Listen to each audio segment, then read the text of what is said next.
मंगलवार को शहर के भीड़ भाड़ वाले रीगल तिराहे पर पेट्रोल पंप के कैशियर से दो युवकों ने पैसे छीनने की कोशिश की।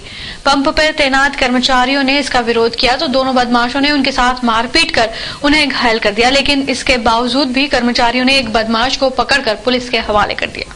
दिन दहाड़े रीगल तिराहे पर स्थित खादी वाला पेट्रोल पंप पर दो बदमाश बाइक से पहुंचे और वहां तैनात कर्मचारी से पेट्रोल डालने को कहा। कर्मचारी ने बाइक में पेट्रोल डालकर बदमाशों से पैसे मांगे तो वह झगड़ा करने लगे। इसी बीच पीछे बैठा बदमाश कैशियर से पैसे छीनने की कोशिश करने लगा तो अन्य कर्मचारियों ने इसका विरोध किया तो दोनों बदमाश उन पर टूट पड़े और उन्होंने दुबे और एक अन्य कर्मचारी पर हमला कर लहूलुहान कर दिया। लेकिन कर्मचारियों ने एक बदमाश को पकड़ लिया, लेकिन दूसरा बदमाश भागने में सफल हो गया। सूचना मिलते ही तुकोगंज पुलिस मौके पर पहुंची, बदमाशों को थाने ले आई।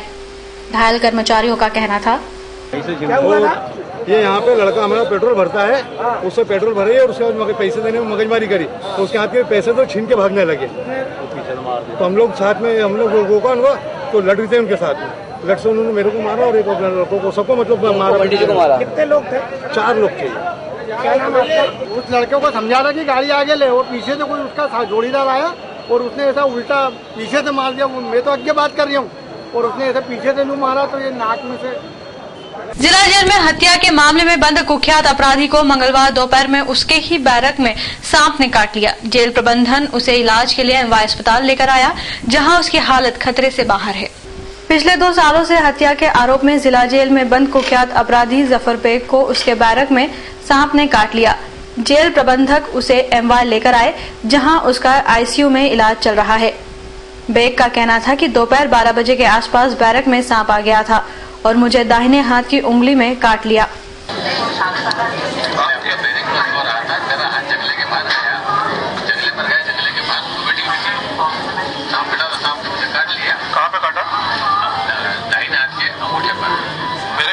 उसके भतीजे शादाब का कहना था, जफर बेग जो है 302 के केस में अंडर ट्रायल में जिला जेल में बंद है और हमें सूचना हुई कि उनको सांप ने काट लिया है और जैसे सूचना यहाँ पर आए और उनको आईसीयू में एडमिट करा गया है और इलाज चल रहा है उनका। मतलब से किसी को बचा रहे थे या खुद सो रहे थे, क्या मामला? ये सांप आ गया था बैरिक के अंदर, तो सांप दूसरों के ऊपर जैसे अटैक कर रहा था तो उसको सांप को उन्होंने हाथ से पकड़ रहे थे सांप को, तो सांप ने जो है उनको काट लिया। कौन सी जेल में बंद है? जिला जेल में बंद। कितने टाइम से बंद है? 2 साल से। इंदौर नगर निगम में मंगलवार को हुई जनसुनवाई में निगम के पार्षद और अधिकारियों पर ही भ्रष्टाचार के आरोप लगे और उनके खिलाफ लिखित शिकायत भी की गई। हालांकि मामला संवेदनशील होने के चलते निगम कमिश्नर ने भ्रष्टाचार के आरोप को नकारते हुए इस पूरे मामले की जांच करवाने का आश्वासन दिया है। हर मंगलवार को शासकीय कार्यालयों में होने वाली जनसुनवाई इस मंगलवार को भी संपन्न हुई, लेकिन इंदौर नगर निगम की जनसुनवाई का नजारा इस बार अलग ही था, क्योंकि इस बार अपने ही अपनों के खिलाफ थे। जी हां, नगर निगम जनसुनवाई में इस मंगलवार को नगर निगम के कर्मचारियों ने ही निगम के अधिकारियों और नेताओं के खिलाफ मोर्चा खोल रखा था। जन सुनवाई में निगम कमिश्नर के समक्ष पहुंचे एक सफाई कर्मी ने निगम अधिकारियों, जिनमें सीएसआई और दरोगा सहित एमआईसी मेंबर मुन्नालाल यादव पर 2000 रुपए मांगने का आरोप लगाते हुए लिखित शिकायत दर्ज कराई। मेरे को परेशानी ये है कि आना मेरे को काम से बंद कर दिया, पार्षद प्रतिनिधि भरत देशमुख, और ना मैंने जब कार्य से रखने को दिया तो नहीं रख रहा, मैं तो 2000 रुपये मांग रहा कि आप तो घर बैठा हूँ, मैं 2000 रुपये तो काम करने की कोई जरूरत नहीं। कितने दिनों से बंद कर रहा था? मेरे को है ना 6 जनवरी से बंद कर। क्या काम है आपका? मेरा स्वास्थ्य विभाग काम है, झाड़ू बढ़ाने। और ये पार्षद कौन है जिसका प्रतिनिधि? ये पार्षद है मुन्नालाल यादव, वार्ड 39। वहीं सफाई कर्मचारी यूनियन के पदाधिकारी महेश गोहर ने तो साफ तौर पर मंत्री गुट के पार्षद और एमआईसी सदस्य मुन्नालाल यादव पर निगम में फर्जी तरीके से कई लोगों की नियुक्ति करने का आरोप लगाया। वो हाई कोर्ट कहाँ से जाएगा, कितना पैसा लगता है? कौन अधिकारी? क्या कोई आंदोलन करने वाले हैं? हाँ, हम आंदोलन करने वाले हैं। नगर निगम के सभी समस्त सफाई कामगार और मास्टर कर्मचारियों को लेकर के नगर निगम के खिलाफ एक भंडाफोड़ जो हो रहा है उसका अच्छा एक भंडाफोड़ करेंगे। ये कौन अधिकारी हैं जो इस तरीके का पैसा लेते हैं? ये जो नगर निगम के जो दरोगा है, सीएसआई है, ये कहते हैं कि हमें पार्षद को देना है, पार्षद को पैसे देना है, पार्षद के पैसे के नाम से मतलब ये लोग भ्रष्टाचार कर रहे हैं। आज ये किस पार्षद के नाम पर इन्होंने आज एक मुन्नालाल यादव जो पार्षद है उनके खिलाफ भी एक शिकायत आई है। उनका कोई एक ये जो भरत देशमुख है वो भारतीय जनता पार्टी के एक महामंत्री के पद पर भी है नगर निगम में एक। हालांकि निगम कमिश्नर राकेश सिंह ने इस तरह की शिकायत और आरोपों को निराधार बताते हुए पूरे मामले की जांच करवाने का आश्वासन दिया। वहीं MIC मेंबर मुन्नालाल यादव द्वारा कराई गई नियुक्ति के बारे में उनका कहना था कि उक्त नियुक्तियां बकायदा MIC में स्वीकृत होने के बाद की गई है। एक अन्य दादा आए थे, वो ये कह रहे थे कि मेरी गुमटी हटाई गई थी तो मुझको मुआवजा दिया जाए। उनको समझाइश दी गई कि शासकीय जमीन से हटाई गई गुमटी का कोई मुआवजा नहीं है। यदि आपके बच्चे जो कमा रहे हैं और जो जीवन यापन में आपका मदद नहीं कर रहे हैं तो उनको ये समझाइश दी गई कि SDM के यहाँ वो केस लगाएं। और यदि वो निराश्रित हैं तो उनसे ये भी कहा गया कि आज हमको बताइए, हम 24 घंटे में आपका निराश्रित पेंशन का प्रकरण स्वीकृत करेंगे। सफाई कामगार यूनियन के आरोप लगाया है कि उनसे पैसे मांगे जाते हैं। वो एक आरोप था जो मेरे को सत्य प्रतीत नहीं हो रहा था। तथापि उनको ये कहा गया कि उनको अगर हटाया गया है तो हम अधीनस्थ अधिकारियों से जांच कराएंगे उसकी और विधि अनुसार निराकरण कराएंगे उसका। पैसे लेने का आरोप लगाया उन्होंने कि 2000 रुपए महीना मांगा जाता है। ऐसा वो आरोप तो लगा रहे थे लेकिन मुझको सत्य प्रतीत नहीं होता। हालांकि निगम अधिकारियों के जवाब से असंतुष्ट सफाई कर्मियों ने जल्द ही बड़ा और उग्र आंदोलन करने की चेतावनी निगम अधिकारियों को दी है, जिसमें वे फर्जी नियुक्तियों के मामले का भांडाफोड़ करेंगे। बसंत पंचमी के अवसर पर इंदौर में सामूहिक विवाह सम्मेलनों की धूम रही। वहीं इंदौर का सबसे बड़ा आयोजन 2 नंबर विधानसभा क्षेत्र में हुआ, जहां मुख्यमंत्री कन्यादान योजना के तहत 401 जोड़ों का विवाह संपन्न हुआ। यहां नगरीय प्रशासन मंत्री कैलाश विजयवर्गीय ने वर वधू को आशीर्वाद देकर प्रदेश भर की बेटियों को प्रदेश सरकार की जिम्मेदारी बताया। साल में 3 अवसर ऐसे आते हैं जब बिना किसी मुहूर्त में शादी होती है: देवउठनी 11, अक्षय तृतीया और बसंत पंचमी। ये साल के प्रमुख 3 ऐसे अवसर होते हैं जब हजारों लाखों वर वधू परिणय सूत्र में बिना किसी मुहूर्त में बंधते हैं। मंगलवार को बसंत पंचमी के अवसर पर इंदौर में भी विभिन्न स्थानों पर विभिन्न समाज के सामूहिक विवाह सम्मेलन संपन्न हुए। इंदौर का सबसे बड़ा सामूहिक सम्मेलन 2 नंबर विधानसभा क्षेत्र में संपन्न हुआ, जहां एक साथ 401 जोड़े परिणय सूत्र में बंधे। 401 जोड़ों में 5 जोड़े विकलांग थे और 1 जोड़ा क्रिश्चियन समुदाय से था। इन सभी के विवाह मुख्यमंत्री कन्यादान योजना के तहत विधि विधान के साथ संपन्न हुए। सभी जोड़ों को मुख्यमंत्री की ओर से घर गृहस्थी का सामान और बेटियों को 6-6 हजार रूपए के फिक्स डिपॉजिट का चेक दिया गया। सम्मेलन के साथ ही मंगलवार को सर्व वैभव महालक्ष्मी महायज्ञ का समापन भी हुआ। आयोजन कराने वाले युवा भारती संगठन का यह लगातार 11वां वर्ष था। इस अवसर पर इंदौर शहर के महापौर कृष्ण मुरारी मोघे, विधायक रमेश मेंदोला और नगरीय प्रशासन मंत्री कैलाश विजयवर्गीय वर वधू को आशीर्वाद देने सम्मेलन स्थल पर पहुंचे। मंत्री विजयवर्गीय ने वर वधू को आशीर्वाद देते समय क्षेत्रीय विधायक रमेश मेंदोला पर चुटकी लेते हुए कहा कि विधायक रमेश मेंदोला इतने सारे बेटे बेटियों की शादी करवाते हैं लेकिन खुद आज तक कुंवारे हैं। मंत्री ने रमेश मेंदोला और सलमान खान को देश का मोस्ट पॉपुलर बैचलर बताया। हमारे राजेंद्र राठौर जी, मुन्नालाल यादव जी, वीरेंद्र व्यास जी, रमेश जी, ये 25,000 तो सरकार से लेते ही हैं, बाकी 25, 30, 40 हजार अपने ही ओर से और लगाते हैं और एक जोड़े को 50-50, 60-60 हजार का कन्यादान करते हैं कम से कम। क्यों जी, गलत तो नहीं है ना? तो ये वास्तव में कन्यादान। जितना बड़ा यह आयोजन था उतने ही विशाल स्तर पर यहाँ घराती और बारातियों के लिए भोजन की व्यवस्था की गई थी।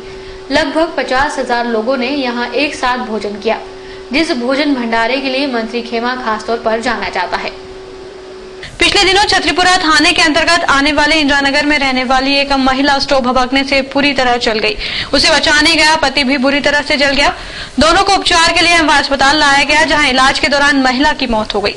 छतरीपुरा थाने में पदस्थ जांच अधिकारी PS राणा ने बताया कि पिछले दिनों इंदिरानगर में रहने वाली हुसैना बी नामक महिला सुबह के समय चाय बनाने के दौरान स्टोव भभकने से बुरी तरह जल गई। उसे बचाने गया पति शहजाद भी जल गया था। दोनों को MY लाया गया, जहां मंगलवार को इलाज के दौरान उसकी मौत हो गई। पुलिस ने मर्ग कायम कर लिया है। उसे 63% जल गई, यहाँ भर्ती कराया था, दौरान इलाज में इसकी मृत्यु हो गई। ये टाटपट्टी वाकल 24 टाटपट्टी वाकल मुन्ना क्या सुन्ना भी इसमें कोई पति वति भी झुलता था? इसमें कोई पति वति भी झुलता? हाँ, पति दोनों हाथ जले ना उसके बचाने में। कब डेथ हुई? ये डेट रात को शाम को हुई करीब 7 बजे। कुछ कारण आया? नहीं, कारण कुछ नहीं है, अभी तो जांच में है। बसंत पंचमी के मौके पर शादियों की धूम रहती है। ऐसे माहौल का फायदा उठाकर कुछ लोग बाल विवाह की घटना को भी अंजाम देते हैं।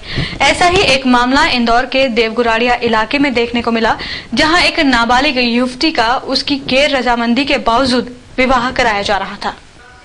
मामले की सूचना मिलते ही जिला प्रशासन के बाल विवाह रोधक उड़न दस्ते की टीम मौके पर पहुंची और बाल विवाह को रुकवाया।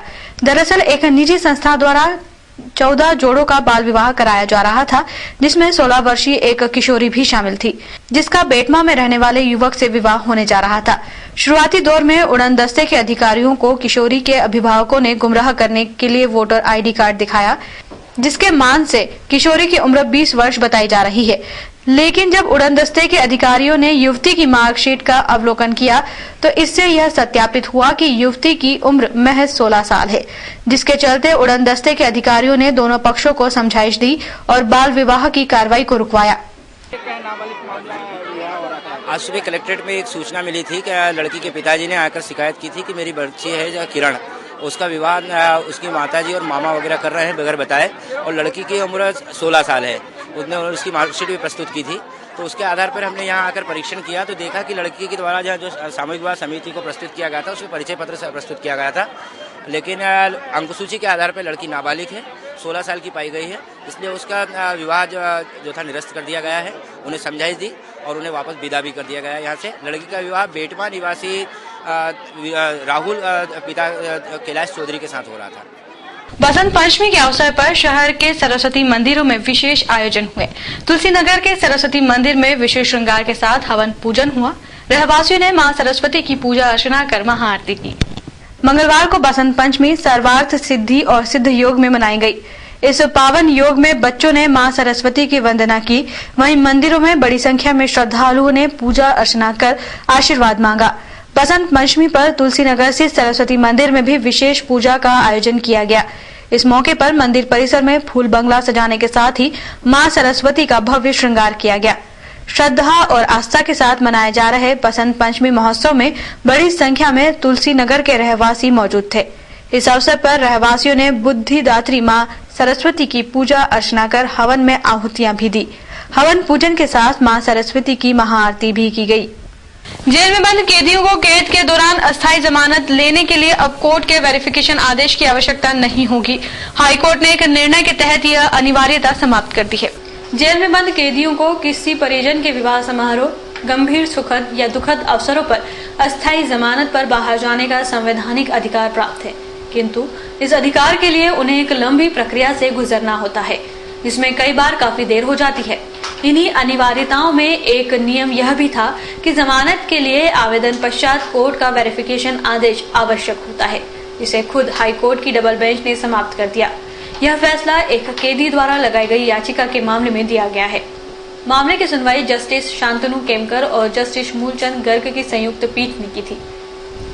दुष्कर्म के आरोपी आसाराम के खिलाफ जिला कोर्ट में लगे परिवाद मामले में मंगलवार को कोर्ट के समक्ष याचिकाकर्ता ने आरोपों के मामले में एक सीडी पेश की है, जिससे घटनाक्रम की पुष्टि होने का दावा किया जा रहा है। कोर्ट को बताया गया कि आसाराम ने जानबूझकर धार्मिक भावनाएं भड़काने का काम किया है, जिसके प्रमाण उनके पास मौजूद है।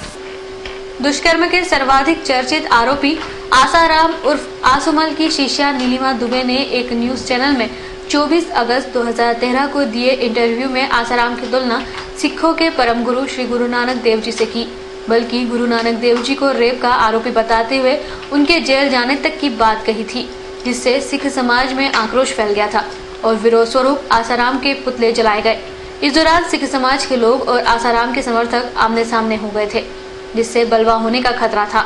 वहीं इस गलत वाक्य का बाद में आसाराम ने भी समर्थन करते हुए खुद की तुलना संत कबीर, साईं और संत तुलसीदास जैसे महापुरुषों से करते हुए उन सभी को बलात्कार जैसे घृणित आरोपों से ग्रसित बताते हुए उनके जेल जाने की बात कही थी, जिसे लेकर अभिभाषक इंद्रजीत सिंह भाटिया ने आसाराम के खिलाफ जिला न्यायालय में निजी परिवाद दायर किया।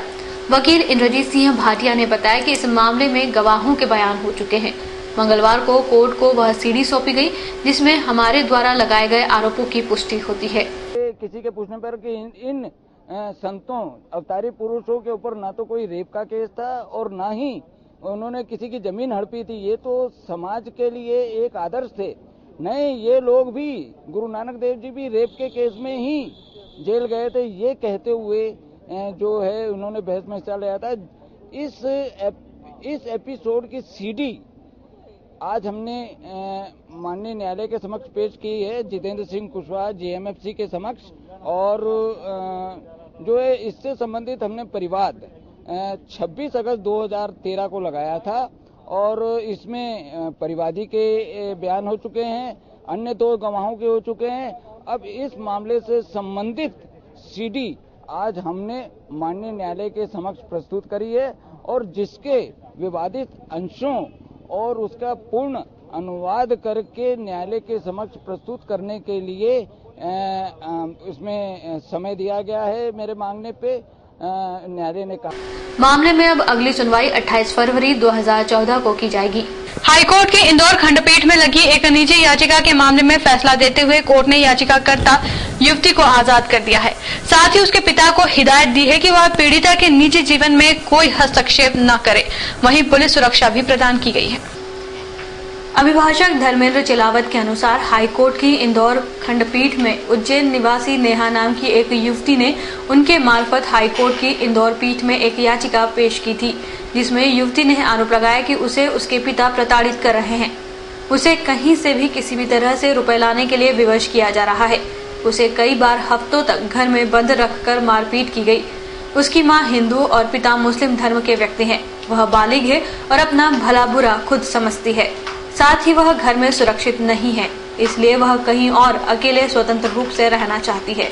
पिछले दिनों उसने प्रताड़ना से तंग आकर घर छोड़ दिया था, जिसे लेकर उसके पिता ने उसके खिलाफ उज्जैन पुलिस थाने में गुमशुदगी का प्रकरण दर्ज करा दिया। अतः गुमशुदगी का प्रकरण भी निरस्त किया जाए। इस पर कोर्ट ने सुनवाई करते हुए युवती के साथ उसके पिता को कोर्ट में बुलवाया। सुनवाई की तारीख पर युवती तो कोर्ट में हाजिर हो गई, मगर उसके पिता हाजिर नहीं हुए। इस पर कोर्ट ने पिता के खिलाफ 15,000 रुपए का जमानती वारंट जारी करते हुए उज्जैन पुलिस को निर्देश दिए कि अगली सुनवाई पर युवती के पिता को हाजिर किया जाए। इस पर पुलिस ने युवती के पिता को कोर्ट में हाजिर कर दिया था।